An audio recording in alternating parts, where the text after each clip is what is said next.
Politically incorrect Mashian is speaking. I did a podcast on the two daughters of Jacob Zuma, and I said I'm gonna do part 2 because the first one I concentrated on the ANC side of Zuma's daughters, and I know most of you didn't like it, but let's just pack it. I tried as much as possible to say this is her character and this is what she does, and of course I did say most of the thing that you'll hear is what is on social media and what people are saying about her. And so now I want to do the most famous one, Duduzile. And it's unfortunate I'm doing it at the backdrop of what has been attempted an attack. So what is the purpose of the Youth League? In the ANC, it was to defend the mother body and to find policy positions for itself. And I'm seeing that is consistent even in the MK, they're doing the same. So they've issued a statement that speaks about what they term is an attack and harassment of a comrade John Hlophe, and of course Duduzile. So what I want to do now is concentrate on Duduzile and because John Hlophe matter about the Judicial Commission needs another podcast on its own. So as we start, the statement, look man, the statement is overloaded and it says people are being harassed and people ought to come correct and leave their misogynistic and misogynous antics in their door, quit dull-witted tantrums and channel their energy into ferocious fighting for the downtrodden and marginalized people of South Africa. So these guys came out guns blazing. I spoke to the spokesperson, Comrade Nkateko Mkabela, and they are clearly not happy.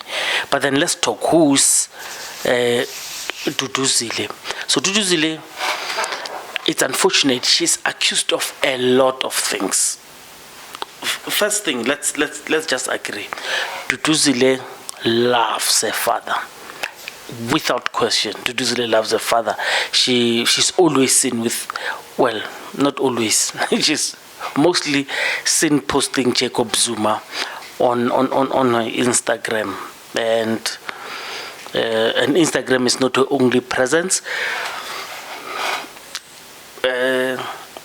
On Twitter, of course, she also does that, but it's on Twitter where she gets a lot of hate, and people reference her Instagram live back to Twitter.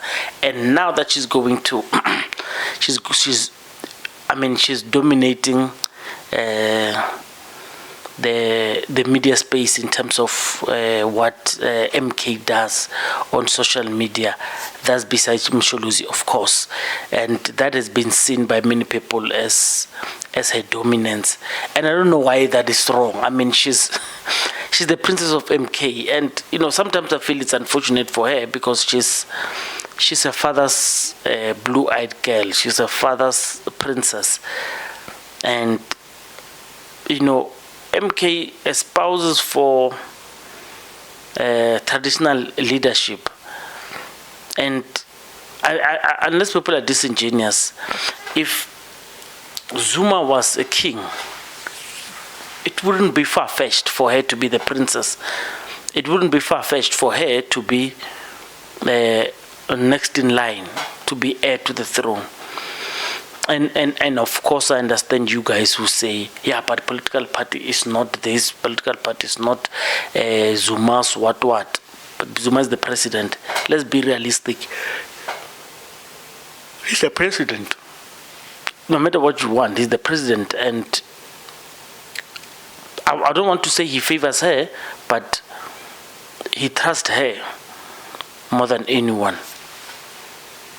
and of course I'm speculating because I don't know much, but this is the life that I'm showing you here is the life that people are speculating. There are lots of speculation about her life, casting aspersions. People are saying she got rid of Commander Kumalo, she got rid of Arthur Zwane, the SG, and everyone who doesn't toe her line she gets rid of, and people are afraid of her. Everything she says moves. And all of these accusations, you could see they are countered by a lot of negatives. She's not getting joy. She was even accused of dating the spokesperson, Nhlamulo Ndlela. And I mean, in a way, I think those things are just thrown at her to tarnish her name. And people talking about tarnishing her name, people have been for the longest time showing her social media life and say she's too, I'm trying to find a respectable word, she's too conspicuous. Is it the right word? Yeah, she's too revealing physically. She's too she shows her body too much, and people don't like it. And most people are saying it with account that can be traced to them. And they say she's not presidential material. She's not parliamentary material. By the way, that is just to show that our parliament, we are used to old people living in parliament. I remember there was a time DA leader, a young leader, she took a pictures in bikini and people lost their minds. And I'm saying, because we're used to Balekampete wearing African gowns and stuff, whoever's going to be her competition when she does the same thing, it's always misconstrued. But anyway, Duduzile is a new career politician. She will make mistakes. I'm not saying she has made any. I'm just saying she will make mistakes. And if MK people are going to ostracize her on the mistake she made, it will be disingenuous, because it's as if the media and people are looking at her just so she makes a mistake. Say, oh, here's a mistake. And as if others are not making mistakes. And it's wrong. But anyway, the rumor says she's the one who made sure that they don't go to elective conference. And if the rumor is indeed true, and they say around 2029, and I want to say, if the rumor is true, congratulations for her. She did a very good job. Personally, I wouldn't want anyone to push MK to go into an elective conference. I did say the beginning of the fall will be when people are truly contesting for positions at MK, especially because they do not have branches, regions, and provinces. It will be very difficult when they do not have money. People are afraid to give them money openly, and it's going to be dangerous. So I hope they are not taking any money, and I hope taking money, of course, they should do. I hope they are not planning any elective conferences. They must not be put under pressure. MK must not allow themselves to be put under pressure to go to elective conferences as if they are the ANC. Hey, those things don't work. If people are not ready to live in a democracy, and when I said it, I also compared it to Patriotic Alliance. No one is shouting at Patriotic Alliance for not having conferences and democratic centralism. Those guys are 10 years old, but no one pushes them. But you will hear the media wanting to push MK to go into elective conferences and. But Patriotic Alliance, no one pushes them. Kenny Kunina was at Durban, July, where, I mean, the home of conspicuous consumption, there he was flaunting his shoes, Louis Vuitton shoes, his jeans, how expensive they are, but they look ordinary and stuff. But anyway, he does that because he knows there are no branches who are gonna say, why is Kenny doing this, and he loses his votes. No, he doesn't worry about that. And why should MK worry about that? You see, and people have compared Duduzile's comments. They want to see her comment. They want to see her. They say she's shallow on TikTok. They attack her, and then it's unfortunate. They want Duduzile to come out as strong as like full-on politician. No, she's not going to, and that's what she should not even worry about that. If I were Msholozi, I would keep it at that.